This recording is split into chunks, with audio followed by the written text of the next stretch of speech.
দর্শক একটা সময় মনে হচ্ছিল 406 কঠিন হয়ে যাবে বাংলাদেশের জন্য, তবে তাসকিন আহমেদের ঝড়ে ভালোভাবে 400 রান পার করেছে বাংলাদেশ। মিরপুর টেস্টের প্রথম ইনিংসে 117.1 ওভারে 413 রানে অল আউট হয়েছে টাইগার বাহিনী।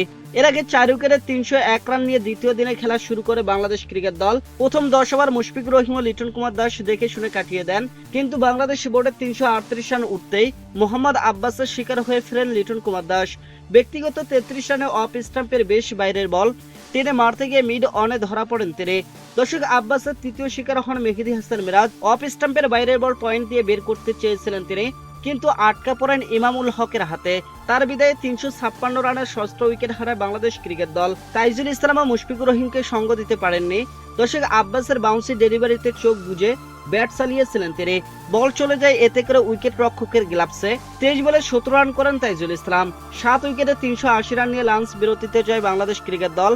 39তম জন্মদিনে ক্যারিয়ারের 29তম 50 তুলে নেওয়া মুশফিকুর রহিম। দর্শক, শাহিন শাহ আফ্রিদির দুর্দান্ত এক ডেলিভারিতে বোল্ড হন এই ব্যাটার।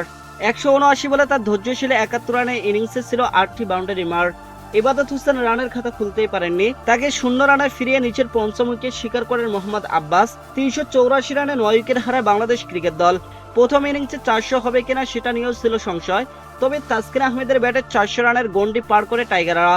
দর্শক, মোহাম্মদ আব্বাসকে ছক্কা মেরে দলের 400 পূরণ করেন তাসকিন আহমেদ। শেষ পর্যন্ত 19 বলে 3টি 4 এবং একটি ছক্কায় শাহিন আফ্রিদির বলে দ্বিতীয় স্লিপে সাউথ শাকিরের দুর্দান্ত ক্যাচ হন তিনি। এদিন 4 রানে অপরাজিত থাকেন নাহিদ রানা।